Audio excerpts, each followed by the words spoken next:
You know, the first time you see Bill Gunn in the film, the director of the film, Bill Gunn, he's fucking smoking a joint. Did you ever notice that? Yeah. No, I didn't. I noticed that. He's at camera and he's just like, Yeah. what's up? Here's Ganja and Hess, you know? Motherfucking goddamn orange peel beef.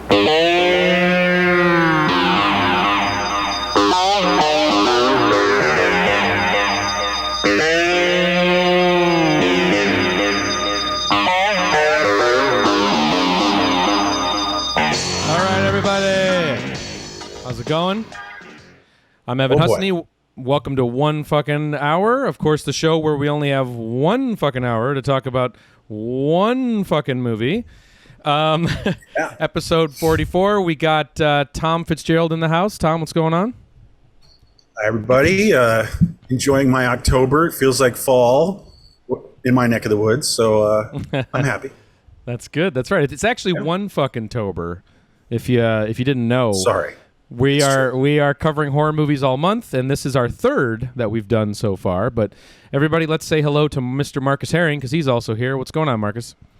What's up? You know, it's always fun when we have guests, but here we are again as a power trio. That's true. Yeah. It's like the core, the raw classic. One Fucking Heart. That's a good point. Because it won't be like that next week, you know. Yeah. So if I'm Getty, who's Neil? And then who's Alex? We have to figure that out. Christ. We'll do an hour on that someday. Holy shit. First off the bat, guys, I just wanted to say, please excuse me if I'm a little distracted during this episode.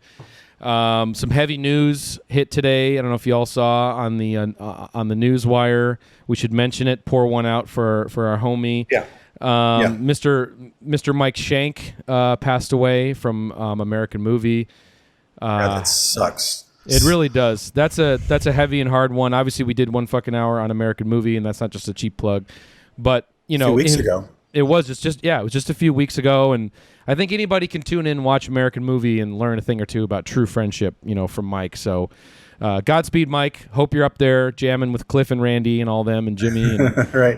Shredding in the clouds. Yeah, I exactly. know, and I hope he went peacefully. I don't know any of the circumstances, but he seemed like a really sweet guy, and I just hope it didn't go bad for him in the final hours. Shit. Exactly. Yeah, that sucks. So if I'm a little, you know, I know it's Ganja and Hess time, but you know, if I'm a little, it's just, you know, he meant a lot. Ganja and Hess time is not exactly a party anyway. That's true. That's true. Well, maybe it's apropos, you know. I had fun. I don't know. Well, you know, no, it's a fun film. Cracking up or something. Right. So anyway, all right, let's start the show. Let's get into the show here. We're talking about episode 44, One Fucking Hour on Ganja and Hess. Okay, I'm going to start that clock. Here we go. Clock. It never gets we old. Laugh in its clock face. Yeah, we do.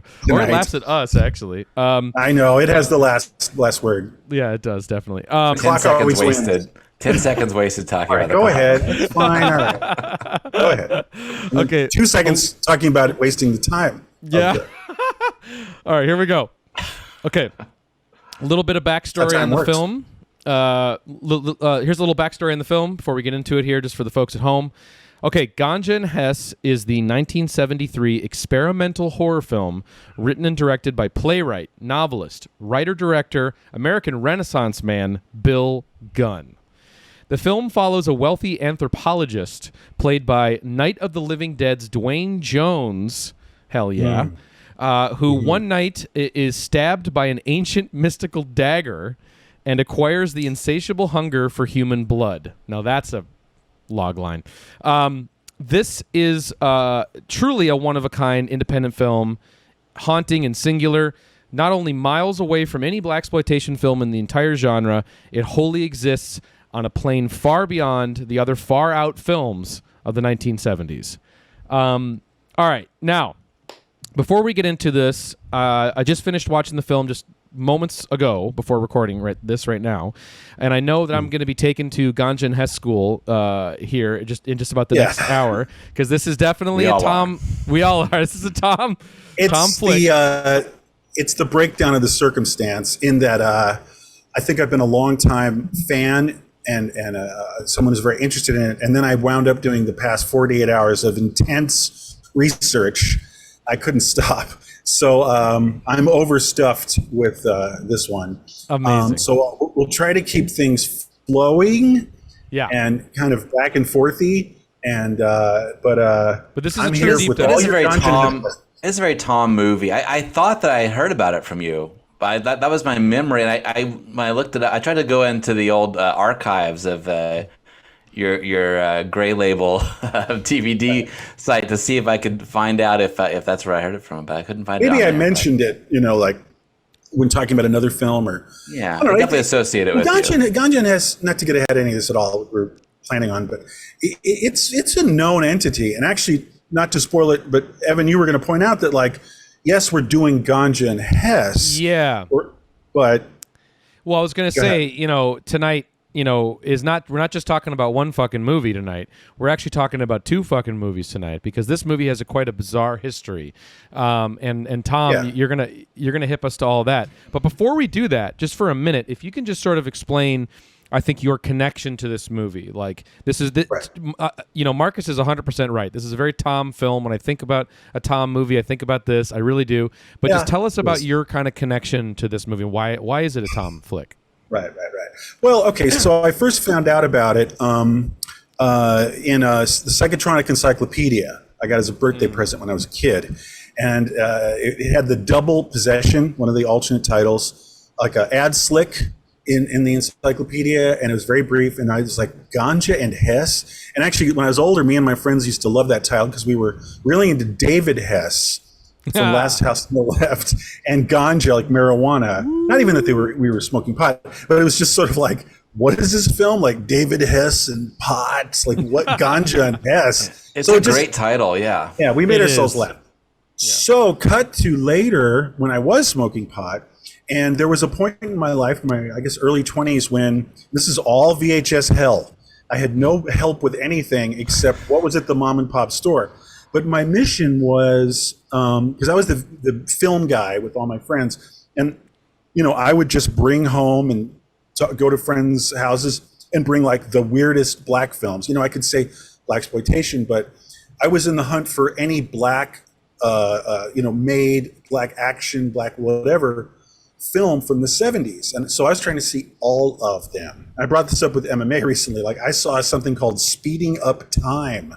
I saw Alabama's Ghost, Oh yeah. And so I got, of course I get around to Blood Couple, and me and my friend Jason, we were very stoned, and we were watching it, and we immediately were both like, yes. And I remember what happened was, this is Blood Couple is what we saw. And the title card drops on a freeze frame, which is always fun. And this incredible, like dark, eerie minor chord synth, like comes in, and we're just like, yes. And then, but then we got really interested, because you were like, hey, this is special, because I just got to say this. My friend Jason said, when you see Bill Gunn in the beginning of the film playing the character of the doctor's assistant who has dinner with Dr. Hess, Duane Jones, that's the director in the movie, and he's very verbal. And my friend goes, oh, this is like Martin Scorsese in Taxi Driver. Not the subject matter. Yeah, but he was right. And just like a very verbal New York man, filmmaker in his own movie, being verbal and being a character. And I was like, right on. And and then the whole film was so fascinating. But just to cut to the quick on what we're talking about, I, like just about everyone, saw Blood Couple because you didn't really have a chance to see Ganja and Hess. We'll get into that. Yeah. But I wound up having to wait 10 years or something to see Ganja and Hess when this DVD came out. Late. Awesome. Yeah. So I actually have sort of a personal connection with Blood Couple and an affection for it. And I just rewatched it, and it's pretty damn different. And I guess maybe, we should talk about, so that's my kind of, side note. My family lives in Nyack, and so I have this other final connection, which is walk down the street from where she lives, and I can go to the church that's at the end of Ganja and Hess, and I went in there, and it was very haunting. Yeah. So it's a very Hudson Valley film, because I also had an aunt and uncle who lived in Croton Harmon, which is the other side of the Hudson, where they filmed at the mansion. So it's like weirdness. Yeah. So there's some personal connection there for you. Yeah. So for sure. Oh, sorry. And Sam Wayman, who wrote the music and is in the film as the preacher man. Sam Wayman is a good friend of Bill Gunn. They all lived together in Nyack in the 70s. Sam Wayman's still around, lives in Nyack, and he my mom knows him. They hang out. Crazy. He's into jazz, and he does jazz performances, and so it's like all in the family. It's all in the family. Yeah. So is anyway, he Nina Simone's brother? Yeah, that's right. Wow. That's right. Nina Simone's brother, Sam Wayman, and they were raised by a whole big family of preachers. So he really took to being that big preacher man persona at the end of Ganja and Blood Couple, because he grew up in that environment of like Pentecostal, like I have testified before the light, that kind of thing. And so he knows that in his blood. It was very cool. Wow. He got to perform that. So anyway, that's my whole backstory, and I think if we could just start from the top. Yeah. Just real quick, because before, I think tonight, folks, is going to play out a little bit like a cross-examination of Tom a little bit on this film. So Marcus, feel free to jump in, and we're gonna jump in along the way, of course, too. But one thing I wanted to ask is because before we started rolling, you were sort of talking about and I assumed this too, watching the movie just a little bit ago, that this is a movie that you really truly love, and it's a movie that that you like as a film, but it's more complicated than that, right? In a way, I mean. Well, there's a few things going on, because again, I knew Blood Couple, and then I saw Ganja and Hess many years later, and I like Ganja and Hess, but it's not Blood Couple, and I do like the film. I think that it has a lot going against it in that it's a micro budget thing. Yeah. And it's also very stoned, and I'll get into that too, hopefully, if we have time. Where I would say that the post-production is as wild and free for all and kind of like stone hazed, the post-production, the editing, and the application of sound effects.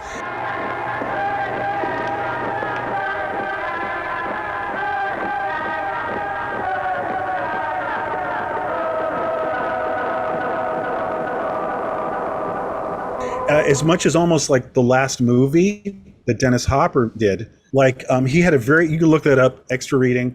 He had a very chaotic post-production. It took 2 years to not even make the right edit and then release the last movie. So I guess what I'm saying is it's wildly experimental, and I think that it possesses real strengths and a magic to it, but it's not. I don't put it on like I do with other films. But the point is, and what you're leading me to, is I'm absolutely fascinated by the phenomenon, everything surrounding it, pre, during, and post-production. It's a wild ride. It's one of the wild rides of 70s cinema, and there are a lot. Like I just said, the last movie. I agree completely, and that's what really stuck out to me too. Watching it again is anytime you're getting those drenched delay pedal sequences.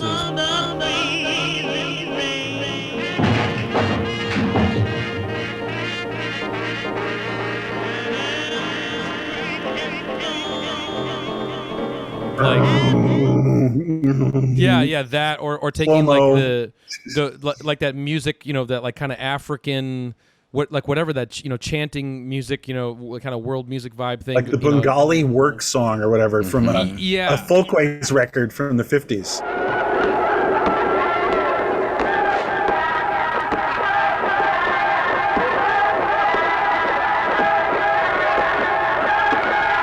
Yeah, but put through, but baked in drenched in reverb, but also a hard, ugly atonal, either keyboard or distorted horn instrument,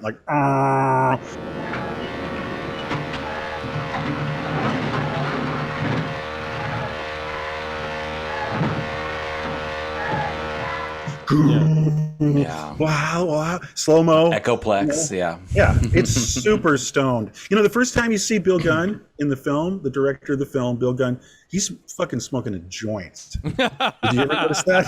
No, I didn't. I noticed that. He's at camera and he's just like... Yeah. What's up? Here's Yeah. Ganja and Hess, And Ganja is a reference.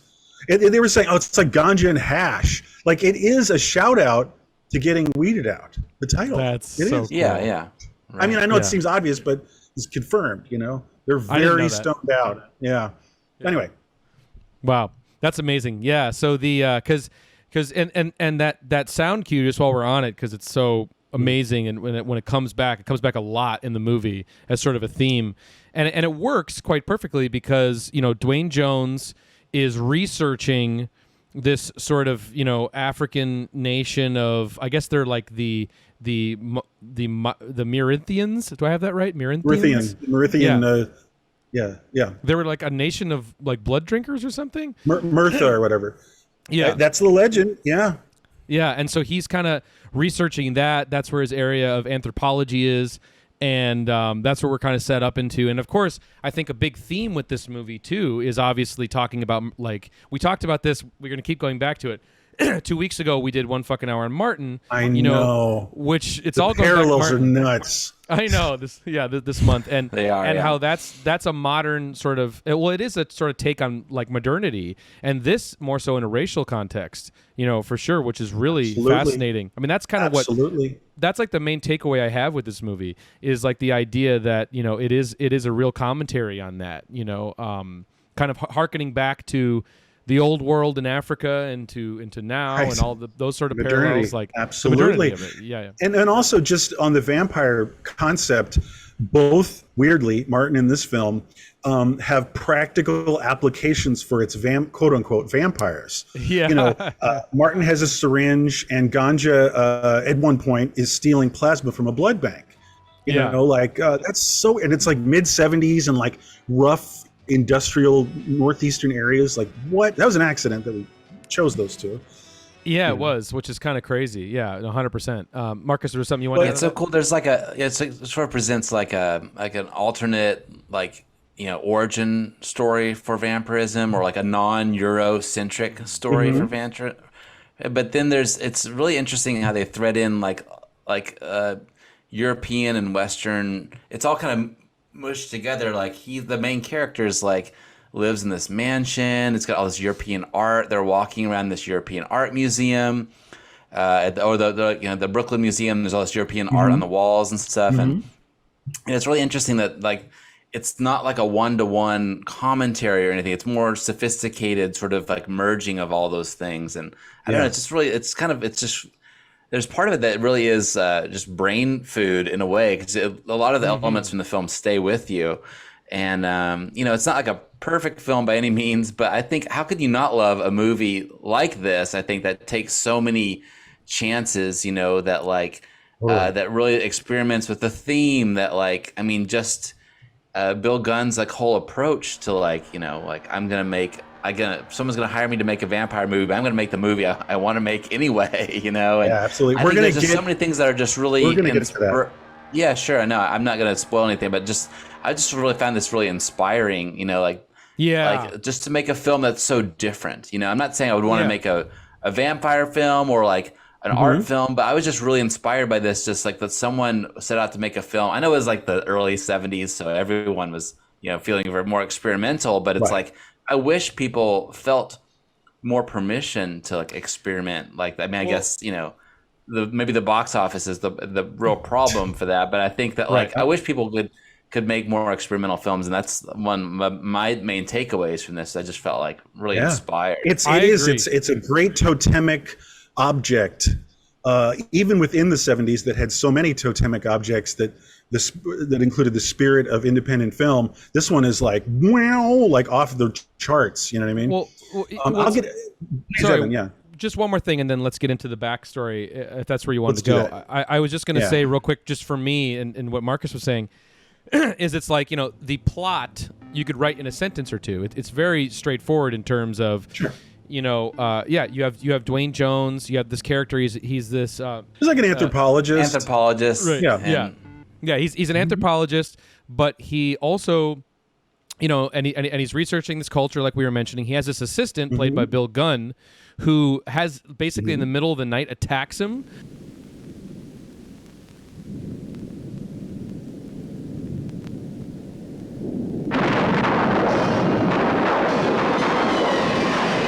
with this knife. Right? They attacks him in the middle of the night. A Matherian dagger. Right. And then but then Bill Gunn's character in this movie commits suicide, and then that then causes this Duane Jones character, the character of Hess, to basically he sees his blood on the floor.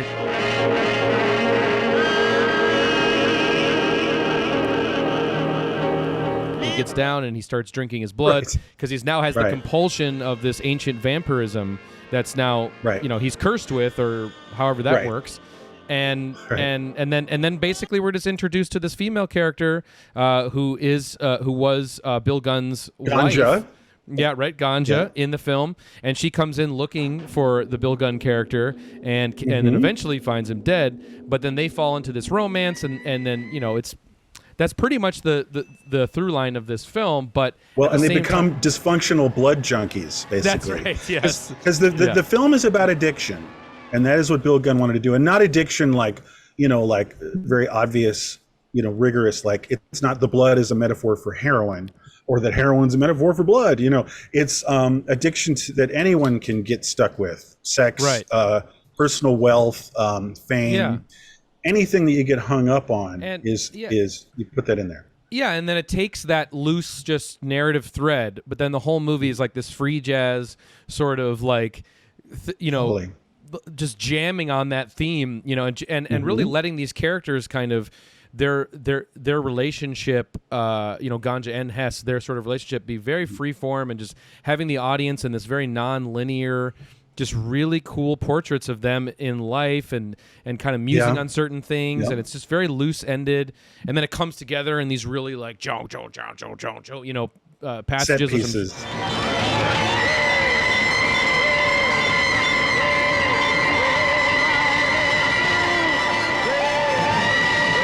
It's just a very cool flick, it's just really cool. Yeah. So, but you unfortunately, you are making me go crazy thinking, oh my God, I want to talk about this and that. But let's try to, well, it's just, it's tough. I mean, this is a nightmare for me. I'm not going to enjoy this hour. So, because it's frustrating, because so much I want to talk about. I'll start with the beginning. Let's start from the beginning. Okay, reset. In the history of this film. So Bill Gunn, he's a guy. He's on the periphery kind of the New York City arts. He was an actor. He wrote a novel in the early '60s. He was in plays. He wrote plays. He was personal friends with Duane Johnson, by the way. Just to clarify, he didn't think, oh, I'm making a black horror film. Let's get who's the guy from Night of the Living Dead? They were Duane buddies. Jones. Duane Jones and him were rolled up. It was just what I'm saying is it's such a beautiful coincidence that Duane Jones probably would not have made another horror film in his life after Night of the Living Dead. It's just that he was great friends with Bill Gunn and believed in his work. Isn't that wild? That's awesome. Just total. It's like guy from Pittsburgh, and then he meets the New York City avant-garde guy, Bill Gunn. Bill Gunn actually had a moment in the sun in Hollywood, not unlike Melvin Van Peebles. Melvin did Watermelon Man for a big, I think Columbia Pictures. It was in the time. After MLK's assassination, where the white establishment of all over the place was thinking, let's do something here and help Black Americans, and so that also included Hollywood. So, Watermelon Man happens for Van Peebles, but then Bill Gunn did two scripts: one for The Landlord, which is Hal Ashby's first feature, very famous film, and another one, Angel Levine. Angel Levine with Zero Mostel was his second script. He actually made a film called Stop for Warner Brothers. And it's weird. I have a copy, and it never came out.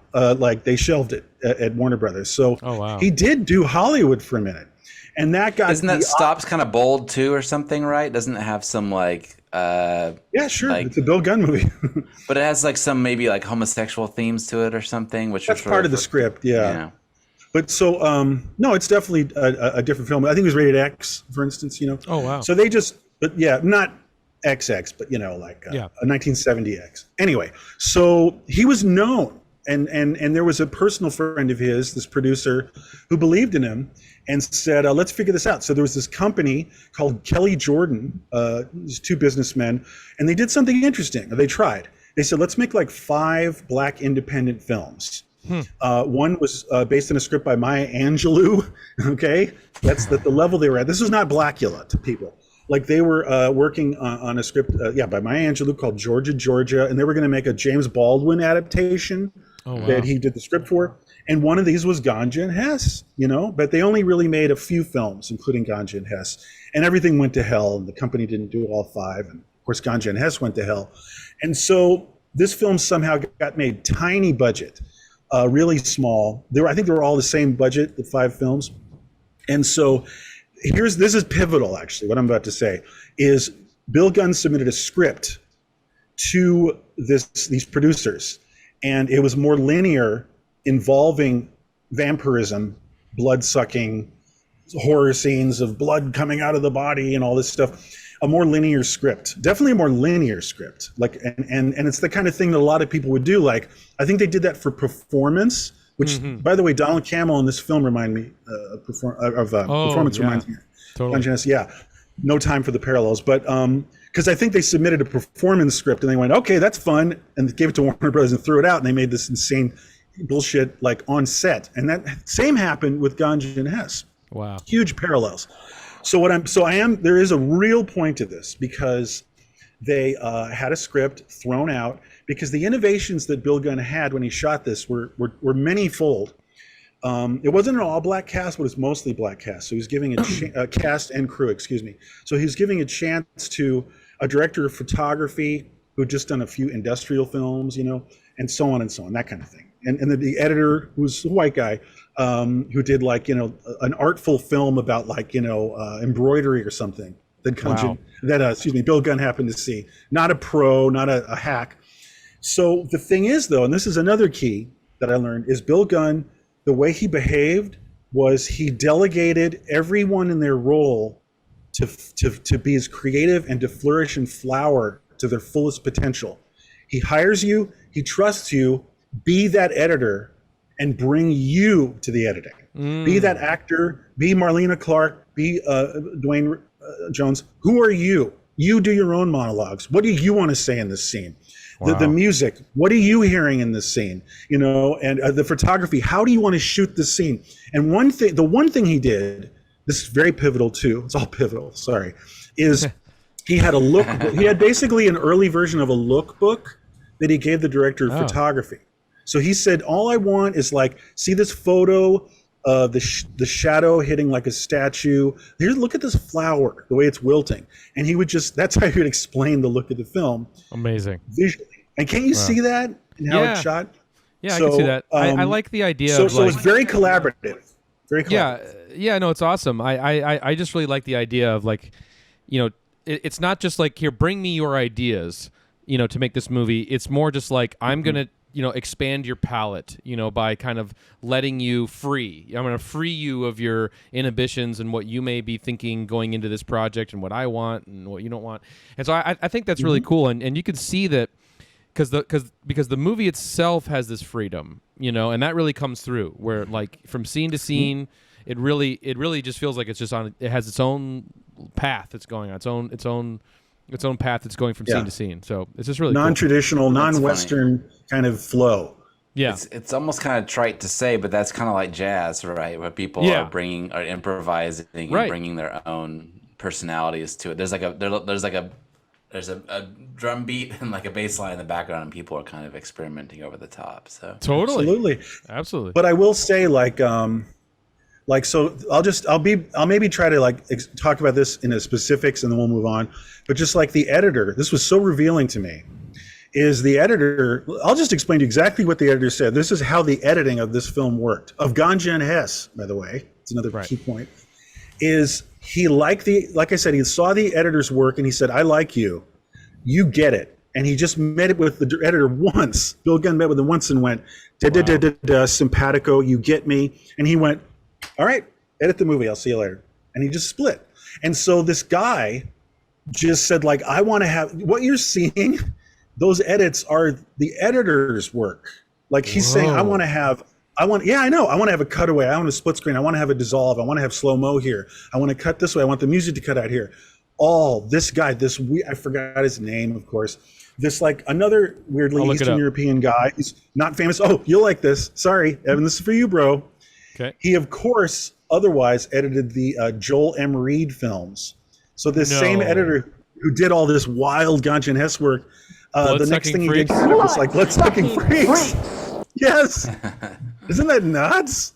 That's Hello. He's like, well, I have experience with blood-sucking movies. So. Yeah. Right. But Jesus, I couldn't believe that. I know. Name is, it's the 70s.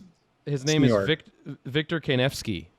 Yeah, exactly. So and he's like a white guy, but he's like he's more like a creative New Yorker. That's the denominator. And then so my other anecdote is just shit, I forgot it already. Is what was it? It's the music. The director of photography. That's no small thing. He basically they broke up the power of the editing the same way as performance, where you had Nick Rogue, he shot performance, and Camel worked with the actors. In Ganja and Hess, Bill Gunn just worked with the actors really, and he just said, shoot it, go over here and shoot it. And so the DP is Nick Rogue. Isn't that wild? And he just trusted him and he went, just go nuts and do that. And what do you think? That lens? Sure. Yeah. Okay. Like he would, Gunn would look into things and go, what's going on? But he wouldn't ever dictate and he didn't ever counter the vision of these people. I was wondering that because he came from, he was doing plays before this, right? Like a bit. Yeah. And he made scripts. Yeah. And then he did one movie. Stop. Yeah. Yeah. Gotcha. Okay. Right. Yeah.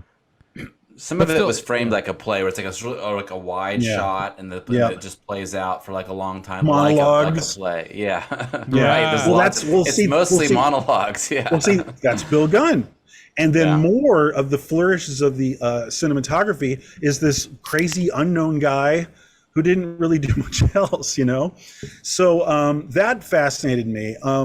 So I guess, I'll just walk through as we talk here. The film's made. Can I say one thing about that real quick? Please, of course. We were just talking about the cinematographer and the editor, like just two. So what you're saying, like, there's this shot that's in this movie. I think it's in the bathroom. I'm trying to remember. It's probably 2/3 of the way through the movie, and it's like the camera is on a rotating swivel. And it's basically just goes like that, Yeah. And it's like this weird slanted circular motion. So that's basically just this guy showing up being like, hey, we can rig this up and go to town. Like, yeah, I think so. I mean, because I heard the commentary and that includes the DP. And he was always going like, this room was weird. And I had to do something innovative, and he was always, of course, talking about the camera work. That's amazing. It's like the cinematography is definitely remarkable in this, like, because there are like some really beautiful shots, like some diamonds in the rough, and like there's some parts that are underexposed and weird and feel dreamlike, and just.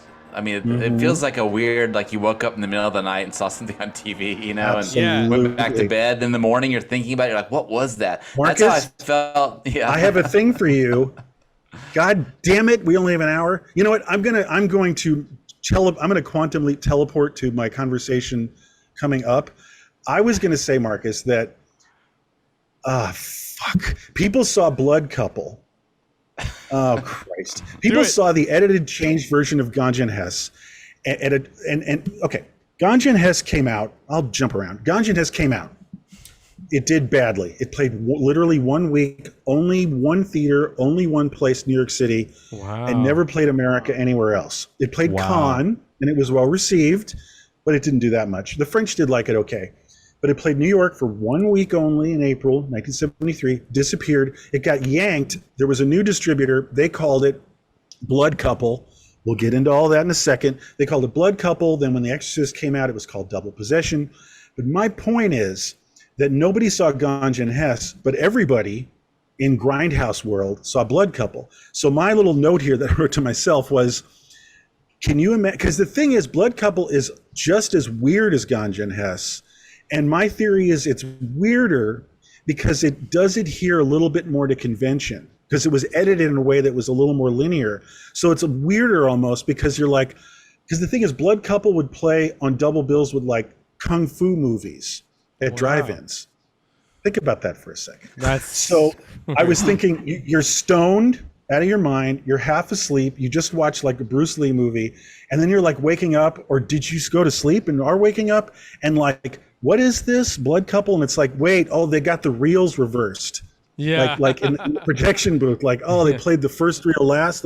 Like something's gravely wrong with this film, because Blood Couple, and we'll get to that now, is just as messed up in its own way. Yeah. So how did that come? Sorry. What's the? So I mean, I didn't see the movie. I only saw Blood Ganja and Couple. Hess. Right. Right. I saw Yeah. Ganja and Hess, tonight. Right. I've never seen Blood Couple. I'll probably go back now and check Okay. it out, because I actually It's on assumed- YouTube, everybody.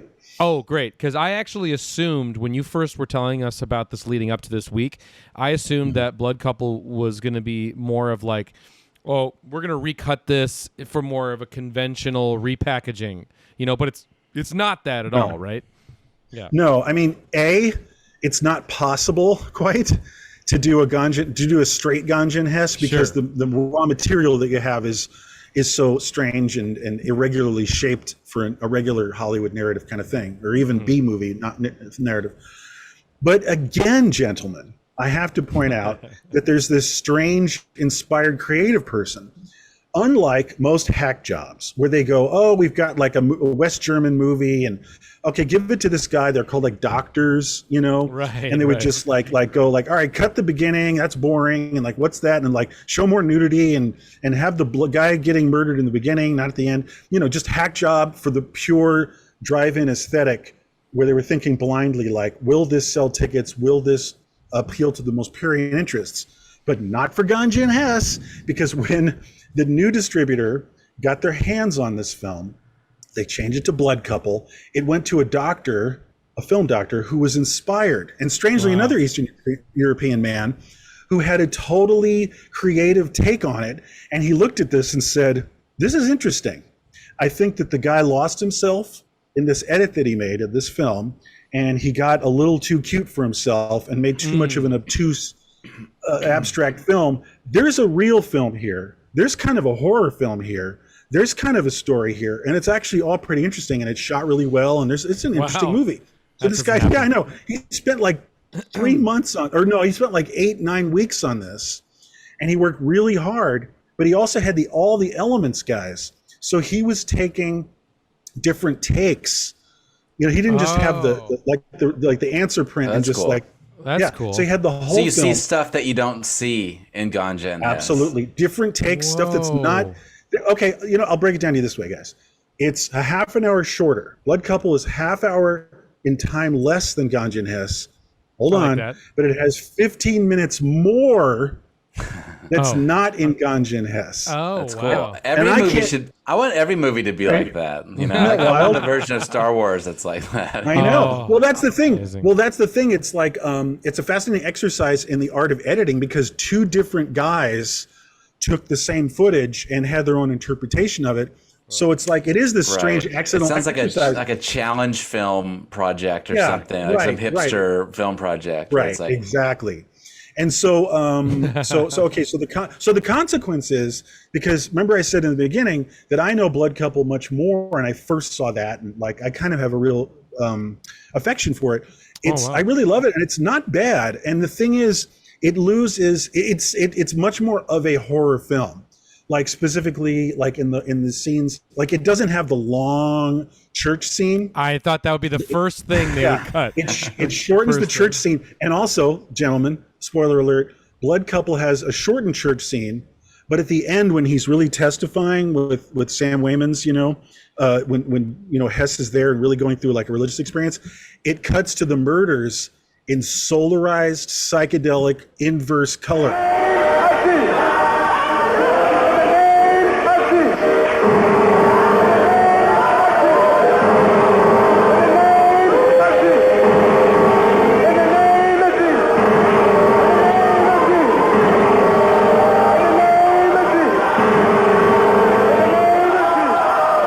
So it's going like, and by the way, side note, is Bill Gunn and the original people were invited to watch Blood Couple, and Bill Gunn walked out in disgust after 10 minutes. Whoa. And he was so angry. No, I got another one for you. I got another one for you.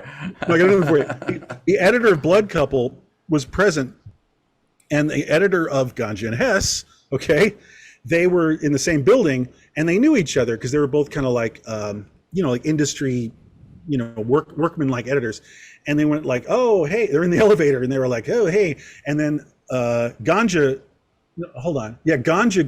Blood Couple guy goes, hey Ganja editor, what do you think? And he's like, no, you did a terrible job. I hate it. I love Ganja Hess. And remember what I said, that it's the two guys who edited the film. Bill Gunn didn't edit them. These are the two guys who edited the two versions of the Bill Gunn Weird. vision. And yeah, so that's how weird it gets. So, God, I'm spacing on a few things. Just go ahead. Just real quick, there's one thing. There's one thing. Isn't this getting weird? Better be quick. Before you overdose, I'm all right. It's so much. No, I know. There's one thing I wanted to ask though. I had a question. Is maybe I read somewhere along the way, or kind of had some. Maybe you've already said this, but just the idea that there was another what wasn't Blood Couple spearheaded by the producer, right? Who thought that Ganja and Hess had no. I mean, obviously you said it played one theater and it died there, but he basically what was this done to save the financial investment of this movie, or what was? Yeah. Kelly Jordan were this kind of highfalutin, short-lived production team, and they were going to make those ambitious, like, black independent art films. Right. And they didn't give Ganja and Hess a chance. Actually, Ganja and Hess opened, and it had a huge, like, Klieg-Light limousine premiere, and it was beautifully sad. Like Marlena Clark said, it was the most beautiful night she'd had in the film business. She was dressed up and being photographed, and they went to Sardi's after. But then the way things used to be, the reviews came in the next morning, and it was savage. You can read them all up. Everybody, the Times, Daily News, they all were like, "This is bad," and it broke everyone's heart. And so Kelly Jordan went, we are out. And they said, can we just sell this off? And they sold it to some other company like Heritage Incorporated or something. Oh, okay, I got it. And so those guys just went like, all right, we got this thing on a deal. Let's make some money. Let's get to the drive-ins like we did with, like a German sex film, like whatever. And they accidentally, really, like I said earlier, it made some cool art. Yeah, they didn't get a hack guy. They got this inspired guy who was differently inspired, who made his own Bill Gunn film, that's so weird. That's what's so remarkable about it. It's and also, so weird. I'll put a button on this. So Bill Gunn said, no way. Everyone wanted their name off the film, off Blood Couple. So Blood Couple was actually credited as the director's credit is the real name of the doctor of editing, the guy who made the second version, Blood Couple. So it's not even a Bill Gunn film technically as far as credits. No, is it true that the negative was destroyed? The Ganja and Hess negative was destroyed in order to make Blood Couple. Everything's okay on that one because a few floated around, and by the time we're here now, like that, there's a nice Blu-ray. It was kind of saved through I think there was like a Super 16 that kind of saved the day because there was a 35 at. Actually no, there was a 35 at MoMA. Like while everyone's freaking out seeing Blood Couple in a drive-in right at 3 a.m, occasionally at the Museum of Modern Art would play Ganja and Hess. Amazing. That's amazing. With the single 35 millimeter that exists. Right. Because it did well. It did well at Cannes that year, right? That's what I read. It did okay. Well, I said that. Remember, it made an impression. It made an impression. No. So through the 70s and the early 80s. It was popular at MoMA. It's in the permanent collection, but it was literally the one print that people thought that was the one print in the world. I think it was Bill Gunn's. But one thing I wanted to bring, I do want to kind of finish up on this whole weird Blood Couple thing because we can move on. One thing I want to point out is the dynamics of this are particularly interesting. Remember I was saying that the second editor had all these outtakes and alternate takes. And what he had was, this is so crazy. Bill Gunn shot some of the film, Ganja and Hess, to please the producers, to prove in rushes that he was making a conventional film, more or less, and not this super far out thing. So things that he was never planning to be in the Ganja and Hess film, he shot so that the second director was able to make the relatively more conventional vampire film. You see what I'm saying? Wow. Isn't that insane? That is crazy.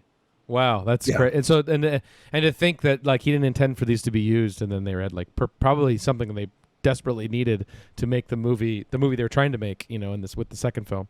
That the original producers were hoping more, which is just closer to being horror and making sense to an average viewer.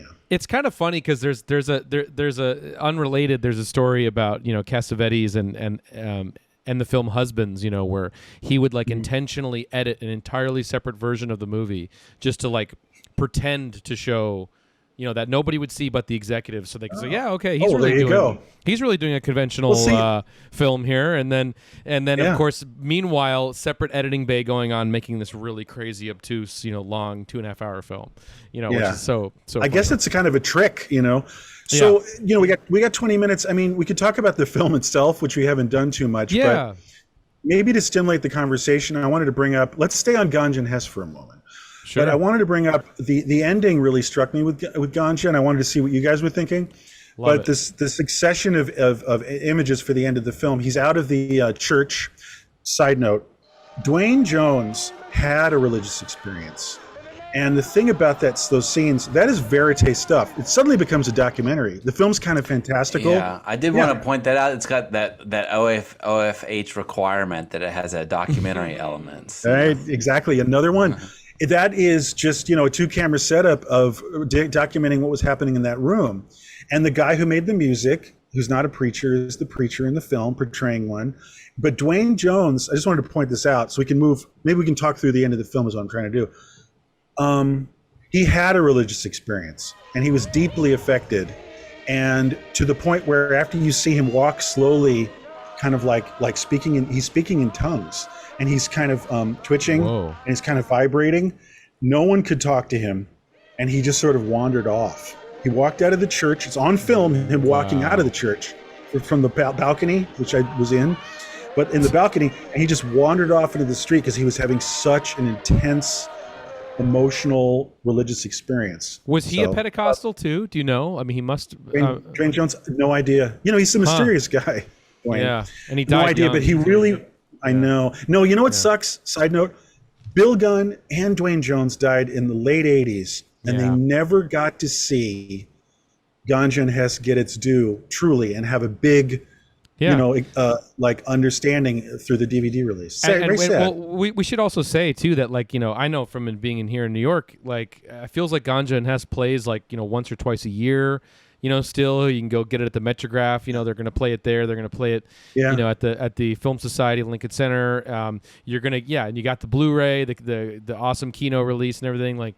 It's really now celebrated as a very important movie, and there's a lot of very important critical writing on it too. There's great stuff that you can get on this flick. Just as an aside, I liked that it was released by Kino and not by Criterion, because I like it when I get a little tired of the hegemony, the corporate hegemony of Criterion's done, where they have to own every single art house film. I bet they wanted when it. I saw it was Kino, I was like, okay, good. I love when one gets by and Anchor Bay releases it or something. Well, there was that thing though that came out. What was it? They got Criterion was in some hot water about not releasing enough black films. They had 5 black films in the entire catalog. Oh shit! And that sounds right. and then there was a huge call out. They got called out hardcore, and so now every month I think there's at least one black film. Right. They're overcompensating. Yeah, they're overcompensating, but but that's probably why it's not in the catalog. But go on. Right. So I was saying, so the ending, it suddenly becomes a documentary, and Duane Jones is really feeling it, and then he goes back to the mansion with Ganja. I just want to say these things and hear you guys out. I was really affected by it. I noticed that the film becomes completely nonverbal. It's not really verbal, not even really in the church, because it's not dialogue anymore. No. And dialogue sort of ends, in the last bit of the movie, and then what you hear is he comes home to her, and he's going through some heavy stuff, and he's tortured, and he's going to die soon. And the thing is, they wanted a primal scream, that cyclical screaming.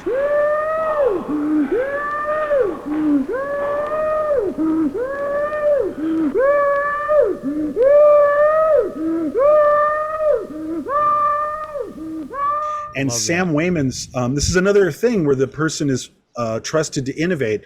Sam Wayman's tried all kinds of instruments to have that kind of wailing, painful, hurt, primal screaming sound.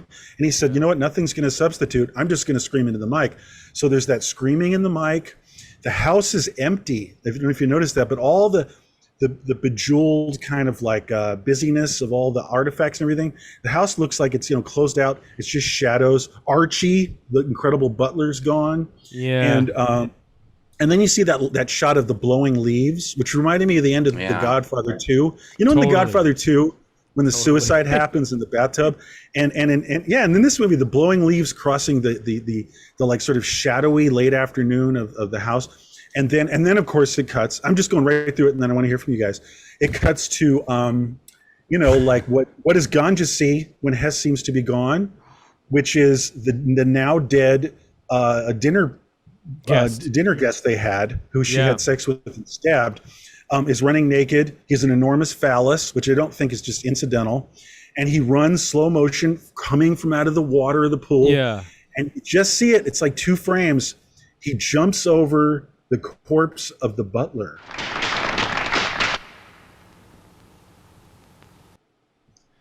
Whoa, I didn't notice that. Yeah, and then you see her. Then she looks at camera, like in Magnolia, but better. And then it cuts, and then the credits are those school children singing a chorus. Yeah, it's thoughts.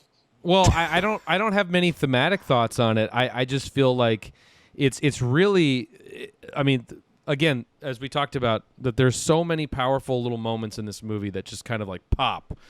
Kind of you get lost in some sauce of experimental wiggle, here and there, but then something really pops, and the ending really does. And there's kind of like this very heavy poetry to that. Like, I don't know exactly what he's trying to say by that character being reanimated and coming out of the out of the water at the end, but it's cool as hell, and and it's can I have Bill, like a music video or something? I know. Can I have Bill answer you? Bill Gunn answer you. He simply said, "Look, it's like a Fellini film or something," which he was influenced by. He said, or no, Bergman. He really liked Bergman, actually. Oh, wow. He said, like, yeah. So he's like, it's like Bergman. It's like Ganja and, I'm paraphrasing, Ganja and Hess is whatever you want Ganja and Hess to be, whatever you think it is. Well, you know what it reminds me of? This is like super, sorry, Marcus, go ahead. You go ahead, then I'll comment on it. No, you're much further along than I was, but all I was going to say is it does feel like that to me, like that it's just sort of abstract, surreal elements that are combined together in an artful way and leaving it open to interpretation, because it's not even like really clear what happens to Duane's character either, right? Like it's like, not really. But so it it's works. all sort of it does work. Yeah, it's a great ending. But because it's kind of like this like trippy concept that's like cool enough for like, all right, yeah, fucking A, Ganja and Hess, and it kind of reminds me too of like another kind of world cinema reference with that too, is like kind of like a Stalker type ending too, where Stalker is just, you've been through this insanely heady experience for the 2 hours, and then all they leave you with at the end is that kid pushing the glass over the table, and it's just this really kind of just cool symbolic, it's poetic. Much more in the European vocabulary of filmmaking. I love that. I love that. Like that. Or even I miss or how that. about, guys, Possession? I'm just random. Like, what's Possession about? you know what I mean? Yeah.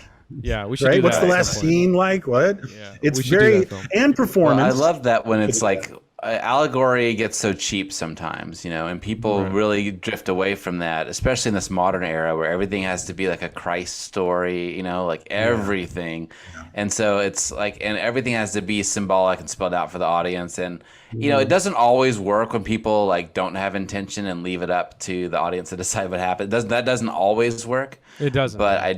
But I appreciate when it does, and it makes me want more of that. I'm being redundant. Like you were saying before. Yeah, it's I'm totally being redundant, but it's like that ending, that style ending can work if you got a fucking cool ass idea.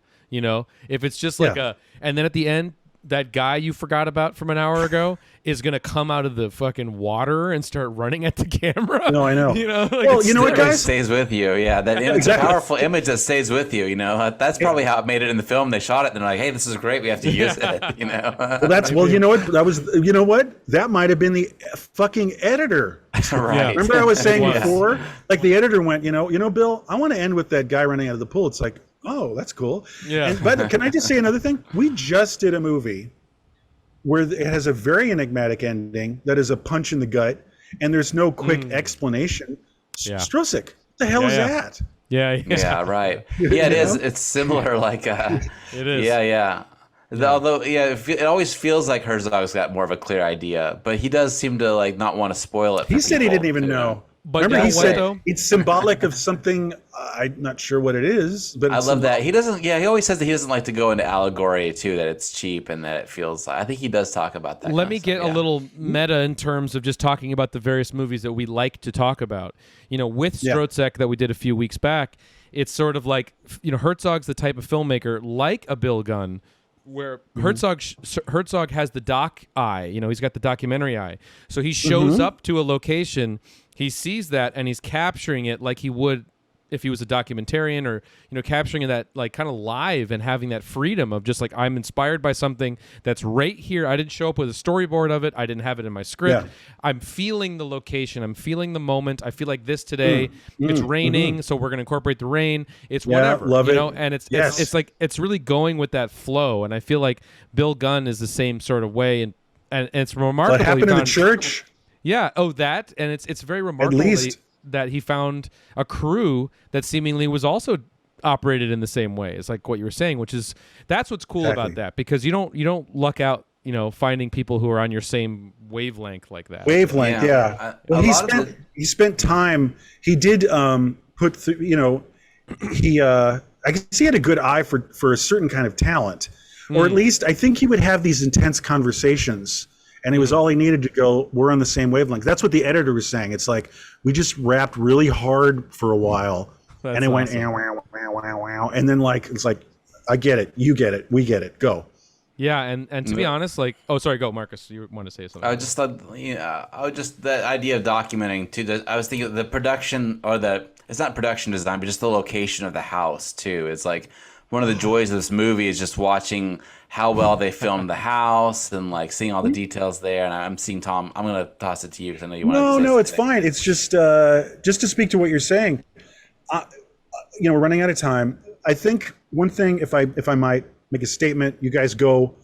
I have a couple more tidbits. So it's about the house, though, right? Yeah, no, it is. So there's magic to this film. This is going to blow your guys' mind. They come in, they rent its old mansion, old white money, up the Hudson River mansion. They rent it for 5 weeks. The first thing they did was have a drum ceremony for 24 hours. Yes. Dozens of drummers nonstop, jammed in a huge drum circle, cycling hypnotic rhythm for an entire day. And then they said, naturally, okay, we're ready. Yeah. No, and I know. Then they're ready. Then, though, they wrapped it up and they had a full-on seance at the house. Whoa. And so I feel, and I'm going to get trippy dippy hippie in for a second. This film, that vibe, that does bleed out into what we're watching, what was shot. Don't you think? Yeah, don't you totally. feel it a little bit? Yeah, that vibe. Yeah, it does feel like, because there's a lot of it feels haunting, even maybe when it's not trying to, or absolutely. There's some stuff. Even before it gets spooky, just sitting with Bill Gunn and Duane in that room, and Bill's character is just kind of not right. Like something's wrong with him, and he's talking, definitely. And it feels very off. It feels very unsettling watching it. I mean, you're not even sure if it's intentional or not. I mean, it is, but you're not sure if it's just is this writing weird or what is happening? It feels very unsettling, off. and part of it's off. It feels off, and those early shots in the beginning of the film. I'm seeing the clock, in the corner of my eye, but those early shots in the film where they are kind of really wide and medium, and the way they're framed, it's almost kind of a silent movie. It almost kind of feels I don't know, some sort of Murnau-y kind of thing, just goth, because there's a gothic quality to, what I'm sort of saying? Yeah. Where it's I could almost see them I could almost see them cutting to the card, the dialogue card, No, I know what you mean. Of that, well, there's a lot of framing. inanimate objects too. Oh yeah. And, well, remember I was saying before that Bill showed the DP a lookbook, and I think that Bill's a very interesting person. We're not really getting that much into him tonight, and that's okay. but like he was an interesting guy. I don't think you could say he was anything in particular, filmmaker, an actor, a writer. He was just sort of an interesting person, and so he had all these. What I mean by that is all these predilections and like fascinations, and like this is all so personal. This is Bill Gunn's like mind being projected onto a screen, so it's like he's into like European statues, Yeah, a lot of statues. and like angels, a lot of angels, but one thing I want to bring up just anecdotally about this again reminds me of performance and Donald Cammell in his behavior as a quote unquote director. There's this one of those great sex scenes that are very weird and sensual, like toe sucking and stuff, right? Yeah. There's one moment. Yeah. Okay. Let's maybe wrap up with that. She's having sex with Ganja's having sex with the dinner guest. It's called, and they're totally nude, and they're sweating. Partly the lights, and I think they're partly also getting kind of worked up. The two people.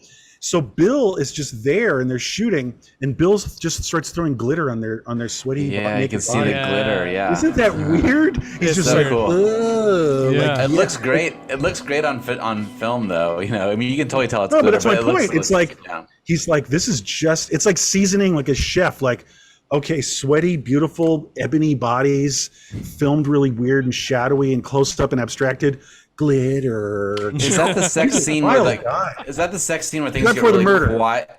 Gets really quiet too, and like all you can hear is kind of breathing, and then like the slight hum of that like optical track on the sound. I'm not sure because there's a lot of really interesting like quiet and loud in this movie, and just like deafeningly quiet moments. Yeah.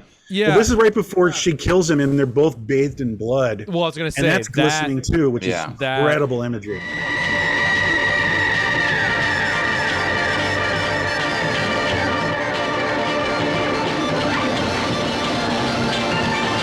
That's the imagery. The bloody back, right, with the glistening, glimmering, bloody back is a great shot. That is one of the top images. Real quick, I just want to get two of my favorite one favorite, one something different. But my favorite is this little sequence in there, more towards the end of the film, which is amazing. Where it's that I'm guessing it's a dream hallucination of where Hess is stabbing Ganja.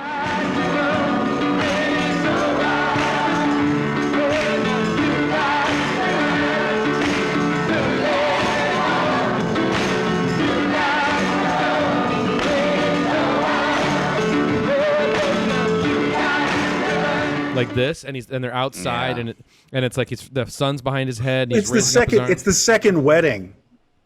Wow! Yeah, they're having their blood wedding. Okay, that's. But go ahead. That's incredible stuff.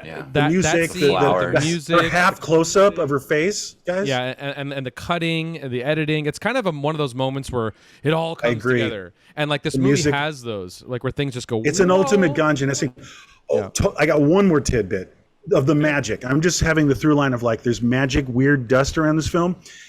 Guess what? They wake up one morning and they go, what's going on with the sun? There's a fucking eclipse. I looked it up on an almanac online, like in July 7th, 1972. There was a full eclipse, and that's what's happening in the film. And by continually mortifying our corrupt affections, we may be buried. They were shooting in that field, and there was a goddamn eclipse, and they went, well, we're shooting this. Right? Wow. That's amazing. That's incredible. Amazing. I love that. I love that. I love that kind of stuff. Yeah. Go ahead. We did talk about the sound. We didn't like talk about it as much as we could probably, but I will be upset if I don't mention this one thing, is that the fucking baby noise sound effect.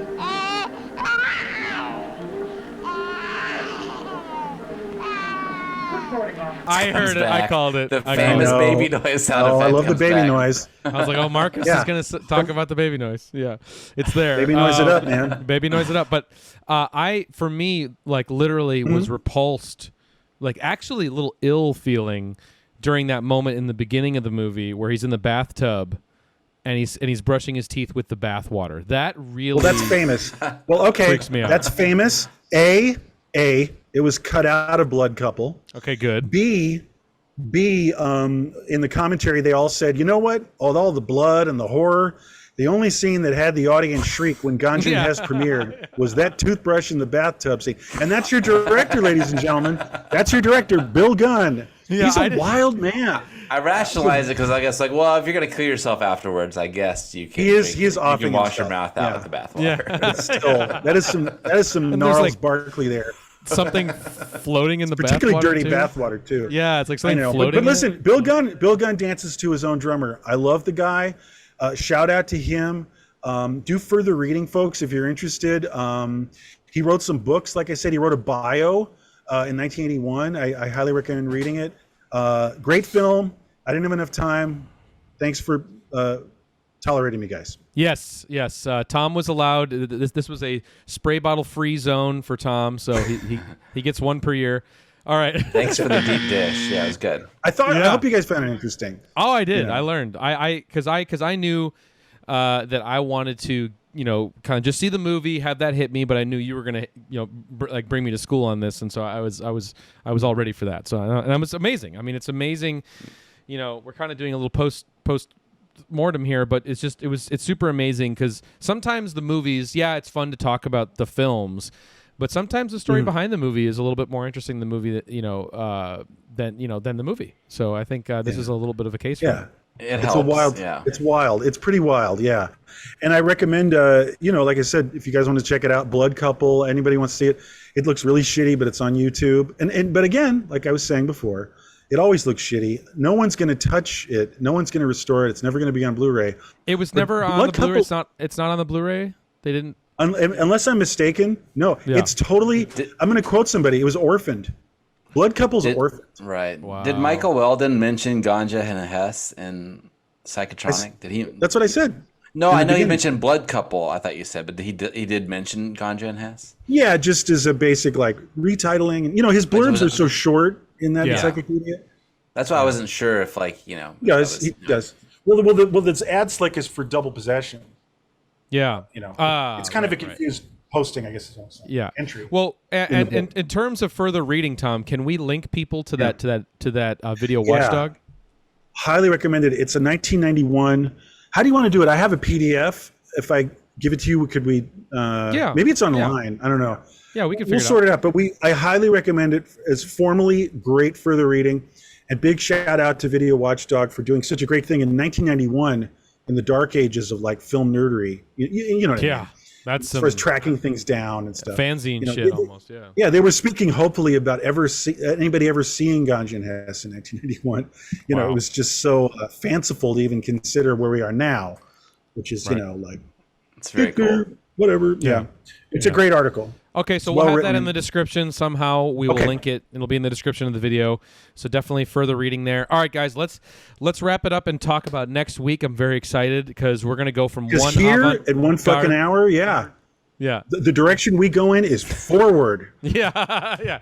We're going to go from one avant-garde flick to an even harder art film.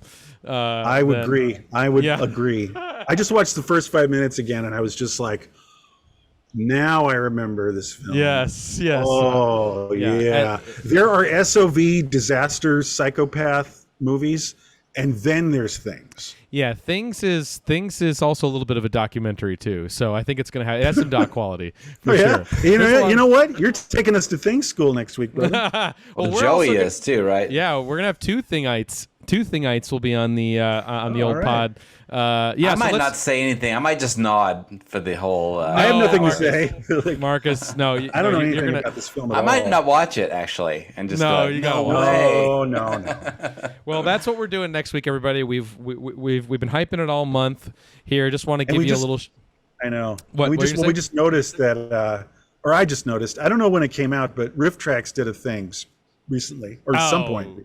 Yeah, who knows what that'll be like, but just a thought. Just a thought, but it's floating around in the consciousness. It is, but so the movie that we're doing one before. No, right. Don't do that. You should just watch that one. Actually, never mind. So Once Upon a Time. This is next week's film. I believe it was. What year was it? It must have been 89. No. 2011. I actually re-released next week's movie on DVD. And it is a movie called Things from 1989. We've been talking about it a lot this whole month. Shot on Super 8, Canadian, maybe one of the most Canadian films of all time. And it is literally made for, I'm sure, $13 or somewhere in that category. But it is very, it's going to be a blast because we're just basically going to celebrate. We're gonna get down with this movie. We're gonna get into all the amazing, surreal goofery of this whole movie. So, and then of course, special guest Joe Izzo was going to join us. And Joe Izzo on the mound. And you know what? We're talking about a really far out movie like Ganja and Hess and Blood Couple. They're truly far out, but Things is even further out. It is. I really mean that. Yeah. I mean, they're different animals, but yeah. But wow, yeah. That is off the charts. And one thing I want to say about it too, like I mentioned, I did release it. I did release it on DVD, but I also released it once upon a time. Before this was a trend, everybody, I want to say this. We released it on VHS. And get a load of this. Get a load of this, how like the size of this case. I don't know if you can really... A big box. Clamshell it up. This is even bigger than a big box. This is like corporate video. You know, when corporate videos would come in like a giant monster case. So I don't know if people really appreciated that or not, but this is the movie awesome, you're going to be watching. I mean, look at that. Just look at that. Yeah. You know, it's that and so much more. It's not a sequel to The Thing. No, it's not. It's not like Aliens kind of thing. No. Stranger Thing. And also, well, side note is just no one in the world's going to care, but this is the second time when I watch it before we do this, second time I'll have seen it since the first time, which was the only other time, which is when I was somehow shanghaied into doing the existing commentary that's on the DVD. Yeah, we had and I'd never seen it before, and I never listened to the commentary. Yeah, maybe I think it'd be fun if we pulled a few excerpts because I had this idea, I guess, 10 plus years ago that. What was the idea? Well, the idea was Well, the idea was... No, it's just like, I don't remember any of this. No, I'm just saying I barely remember it. No, I just thought it would be funny knowing you and how you interpret movies. And tonight, by the way, was a very good sampling platter of that. But how you sort of take in films and talk about movies, I thought it would be an interesting sort of experiment if we put Tom on a microphone. This is 11 years ago, watching this movie cold, not seeing it, and doing an audio commentary track sight unseen. I don't think that's ever been done before.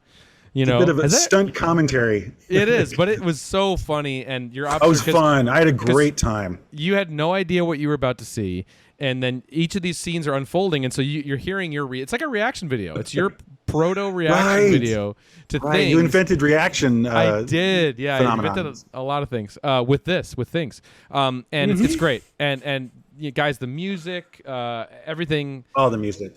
There's so much. I like stuff. the voice. I like the dubbing. I was reminded of the dubbing when I watched a little today. The dubbing is insane. It's absolutely insane. Nikes. So we're gonna it'll be a blast. It'll be great for Halloween week. Great. Yeah. Can't wait. Absolutely. So Marcus, you got to watch it again. Big, loud. No, I'm just kidding. Have you seen it, Marcus? No, I haven't. I've never seen it. Big and loud. Yeah, big, loud like The Entity. Yeah. It's like Jumbotron. Yeah. Bring your kid. Yeah, bring your kid, definitely. No, it's gonna be funny to hear your reaction of this movie. But again, Marcus, let me spell it out. This is not a serious, film that should be taken. I understand that. Like classic world cinema. I get that. Okay. No, I know. I'm just messing. Yeah, I understand. It's not like you're not holding this up to a Taxi Driver. It's like, but it, no, however, it's still probably in your top 10. I get it. It's pretty special. It's pretty special. I mean, we did our art house film for the month tonight. So this is going to be the pig slop psychopath movie of the month. Yeah. Right? So get ready. Strap in. Here we go. We're doing it 1 fucking hour on Things next week. I didn't check if it's available to watch anywhere right now. I'm sure that it is. Well, it's on Riff Tracks. It's on Riff. Well, yeah. I guess if that's what you're gonna do, I guess you can do that. Yeah, that's the only option. Just adding to the weirdness of it all. Oh, let me look and see if it is. It's on. Yeah, I'm curious. Oh my God, it's on Shudder, you guys. So that makes sense. If you guys are Sort of. Shudder subscribers, it's on there. That's kind of the best I think you got. So anyway, we'll see you guys next week. We're going to have an awesome time talking things with Joey Izzo. Enjoy the rest of your week, everybody. Thanks for tuning in. Definitely make sure you're subscribed to the YouTube channel if you're not already, or if you're listening on Spotify, jam that subscribe button, and definitely tell your friends, spread the word. And we're going to be getting into some crazy shit on November. So November's already kind of filling up. It's going to get wilder. We're into our second year, folks. We are. Year 2. Here we go. Mm-hmm. So, okay, guys, take care. Have a great rest of your week, and we will talk soon. Bye-bye. Bye. Yes, it is most unusual. Don't you think so, Mr. Maida?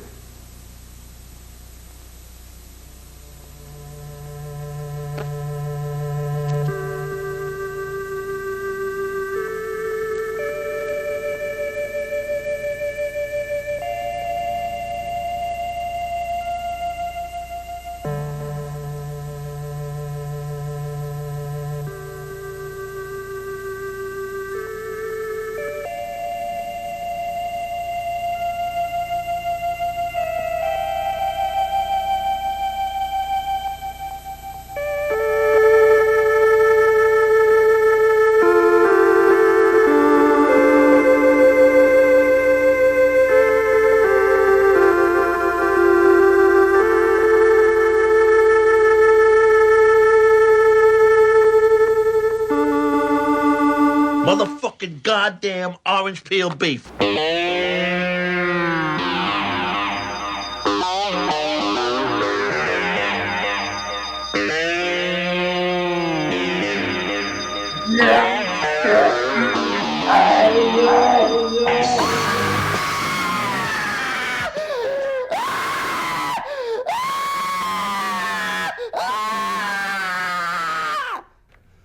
That was wicked, man.